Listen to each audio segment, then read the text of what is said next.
দেৰিয়ে হ'ল নেকি ইয়াক জগাই দিওঁ ৰ বাবা অ বাবা উঠো কিয় কলেজ নাই আজি প্ৰথম ক্লাছ উঠিব লাগে সোনকালে উঠা আকৌ উঠা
Hola, ma. Mau pakai gaduh ya? Dulu aku apa? Aku juga dari sana.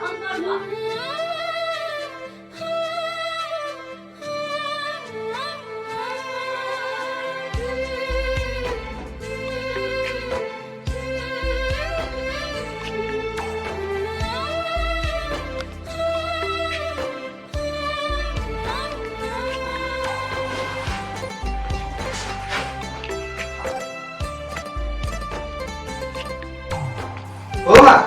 Oh.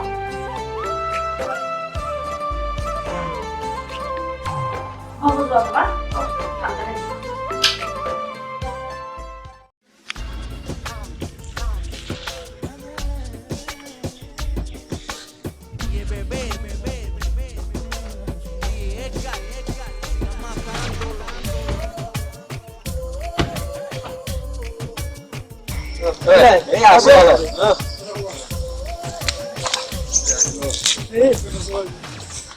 মই যাওঁ নেকি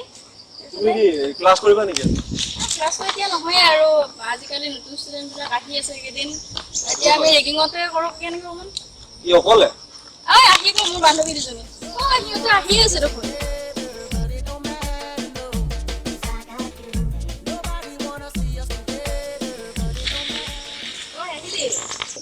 দেৰি কৰিলি দেখোন নাই এনেই তোমালোকৰ বহুত দেৰি হ'ল নেকি নাই আহিছোঁ আমি একেলগে আহিছোঁ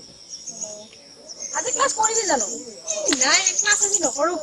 নতুন ল'ৰা ছোৱালী আহিছোঁ ৰেগিংটো অলপ কৰোঁ ব'লা ৰেগিংটো তাকে আলোচনা কৰি আমি তাকে ভাবি আছোঁ মই যাওঁ নেকি ভিতৰত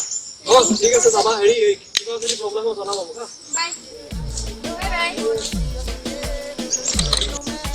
কেপি মিলক কেপি খাবি হেৰি এইটো কালি তোৰ যে আগৰ যে গাৰ্লফ্ৰেণ্ডটো ব্ৰেকআপ যে হৈছিল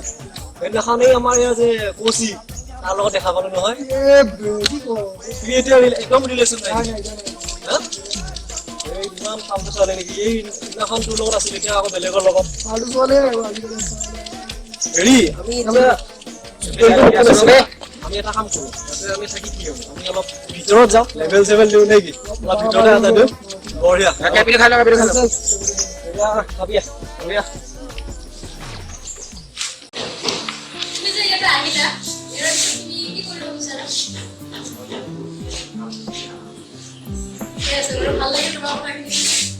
তুমি যোৱা ইয়াতে ভালদৰে পঢ়া-শুনা কৰিবা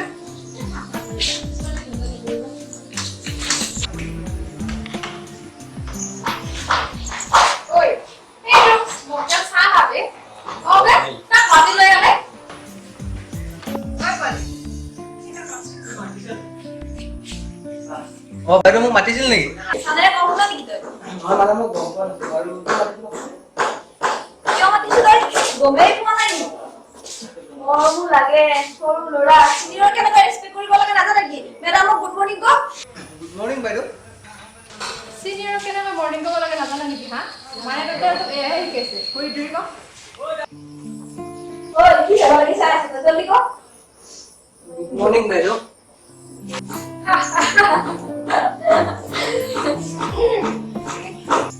তাৰ লেভেল চাব বুকৰ যে পপে বাহ প্ৰফেসৰ জানো তবে হৈছ নেকি তই? ডাঙৰ ৰেচপেক্ট দিব লাগে। বাইদেউ বাইদেউ মোক কিয় মাৰিলে ইমান বেয়া ব্যৱহাৰ কৰিছে মোৰ লগত অলপ ভালকৈতো ক'ব পাৰে আৰু তই এতিয়া কি আমাৰ মিটি খালি গৈছ কাকে ব্যৱহাৰ কৰিব নোৱাৰা জ্ঞান দিবি হা ফোন কৰি আছো অলপ সময় হেল্ল' ক'ত আছা তুমি হয় নেকি ল'ৰা এজন অলপ বেছিকৈ লেভেল দি আছে কি কৰা যায় ইয়াত এইবাৰ আহিছে নতুনকৈ আহাই বাৰু ঠিক আছে দিয়া আহা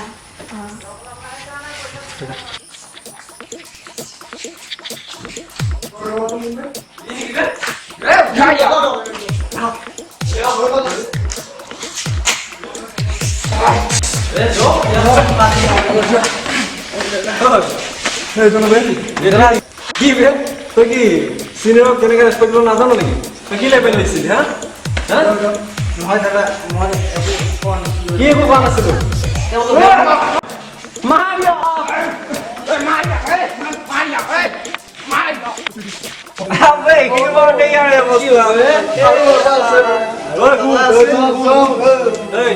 এইবিলাক কথা যদি তই কাৰোবাৰ আগত কওঁ যদি কোনোবাই যদি গম পায় তই এয়া কি কৰিলো তোৰ গোটেই খানা মোক ফিলাই দিম তোৰ চাই থাক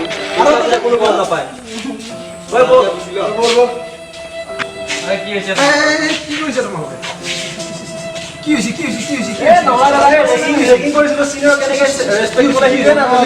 তাকে শিকালো অলপমান আমি বেয়া কাম কৰিছা ন তোমালোকে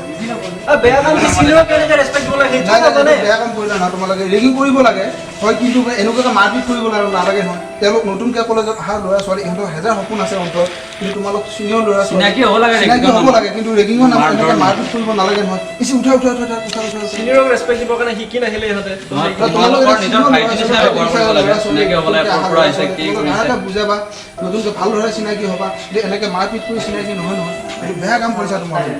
কিন্তু আজিকালি আইনমতে দণ্ডনীয় ৰেগিং কৰিব নিদিয়ে প্ৰশাসনে এইটো বেয়া কাম কৰিছা তোমালোকে ইমান ডাঙৰ ল'ৰা ছোৱালী পঢ়া শুনা কৰা ল'ৰা ছোৱালী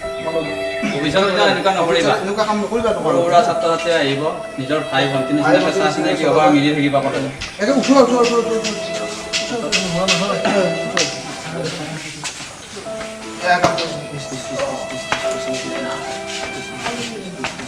আৰু দ্বিতীয় দিনা নকৰিবা এনেকুৱা চিনাকি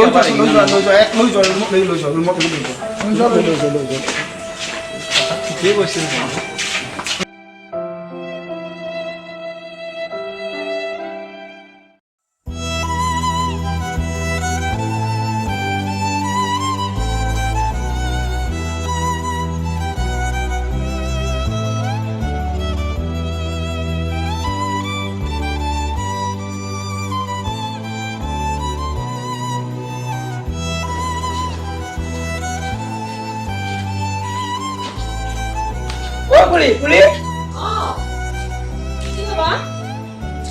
কি হ'ল কোনে কৰিলে কোনে কৰিলে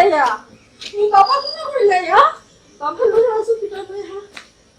পিতাৰ লৈ আছো বাবা কোনে কৰিলে কোৱাচোন তুমি তোমাৰ সিনিয়ৰ নামক বেড়াতে মাৰিলে ফাৰ্মাসি ইনজেকশন কৰে ডক্টৰ হলে পঠিয়ে দিবে আসুন লৈ আহা ইয়াতে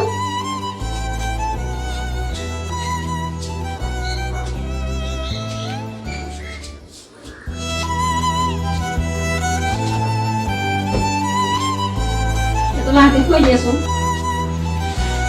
কিছু মাথা কৈছে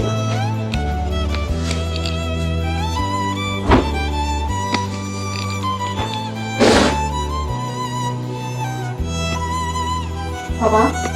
ল'ৰাকেইটা ঠিক আছেনে মই শিকিছোঁ কালি ময়ো যাম কলেজত প্ৰিন্সিপালক কমপ্লেইন দিম যায় মই চিনি পোৱা নাই বহুত ধনী ল'ৰা বহুত দামী গাড়ী আছে মাত্ৰ বহুত ধনী সিহঁতৰ আমি একো কৰিব নোৱাৰোঁ আমি যেনেকৈ আছোঁ সেনেকৈ থাকিম আৰু মই আৰু কলেজতো নাযাওঁ পঢ়া শুনা নকৰোঁ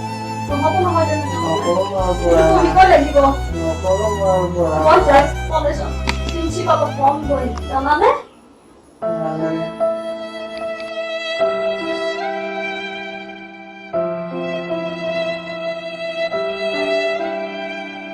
হাই ভিউৱাৰ্ছ, এই ভিডিঅ'টোৰ শেষৰ ফালে নতুনকৈ কলেজলৈ অহা ল'ৰাজনক যিকেইজন যুৱকে মাৰপিট কৰি আছিল আৰু সেই অৱস্থাত তাৰে দুজন সন্মানীয় জ্ঞানী ব্যক্তি আহি যিখিনি কথা এই যুৱককেইজনক বুজালে, এই কথাখিনি কিছু পলমকৈ হ'লেও এই যুৱককেইজনে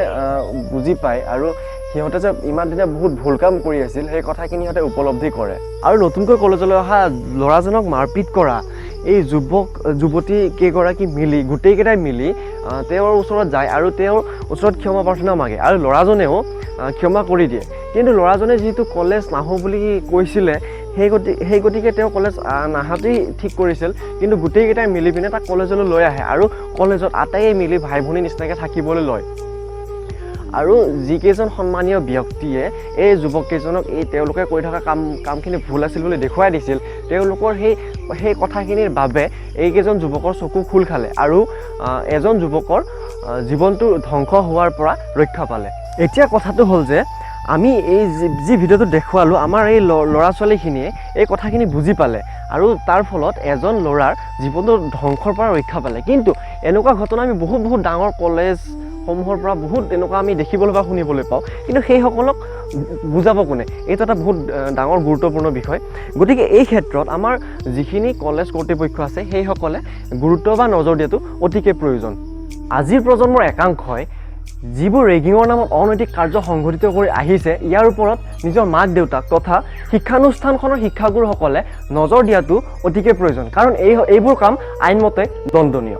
কাৰো বেলেগৰ জীৱন ধ্বংস কৰাৰ অধিকাৰ কাৰো হাতত নাথাকে। ৰেগিং আচলতে বেয়া বস্তু নহয়, কিন্তু ৰেগিঙৰ নামত এনেকুৱা কিছুমান অপৰাধমূলক কাৰ্য সংঘটিত কৰাটোৱে ভুল। গতিকে আহক আমি সকলোৱে মিলি ৰেগিঙৰ নামত চলা এই অনৈতিক কাৰ্যসমূহৰ পৰা দূৰত থাকোঁ আৰু কলেজলৈ অহা নতুন ছাত্ৰ ছাত্ৰীসকলৰ লগত নিজৰ ভাই ভনীৰ নিচিনাকৈ মিলা প্ৰীতিৰে থাকোঁ আৰু এখন সুন্দৰ অসম গঢ়ি তোলোঁ। তো ভিউৱাৰ্ছ, যদি আপোনালোকে আমাৰ ভিডিঅ'টো চাই ভাল পালে তেন্তে লাইক কৰিব আৰু আমাৰ যিখিনি ভুল ভ্ৰান্তি ৰৈ গ'ল সেইখিনি আমাৰ এই তলত কমেণ্ট বক্সত গৈ পিনে কমেণ্টৰ জৰিয়তে আমাক শিকাই দিব। তাৰ পৰা আমি বহুতখিনি উপকৃত হ'ম আৰু